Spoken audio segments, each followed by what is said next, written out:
সালাতে দোয়া কবুল হয়। সালাতে দোয়া কবুলের 3 জায়গা।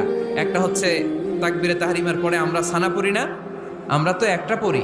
আল্লাহর হাবিব সুন্নাহ এবং নফল নামাজে আরো পড়তেন সানা, ওই দোয়া কবুল হয়। 2 নম্বর জায়গা সালাতে সেজদায় পড়ে দোয়া করলে কবুল হয়। আকরাবু মা ইয়াকুনুল আবদু মির রাব্বিহি ওয়া হুয়া সাজিদ ফাকফিরু ফিহি দুআ। বান্দা যখন সেজদায় লুটিয়ে পড়ে, বান্দা আল্লাহর সবচেয়ে কাছে চলে যায়। তা কিন্তু বিশ্বনবী বলে সেজদাটা তোমার রবের কুদরতি পায়ের উপরে পড়েছে। সেজদায় পড়ে দোয়া করেন। সালাম ফিরানোর আগে বিশ্বনবী দোয়া করতেন, লা ইউসাল্লিমান্না আহাদুকুম হাত্তা ইয়াতাআওয়াযা মিন আরবা'a।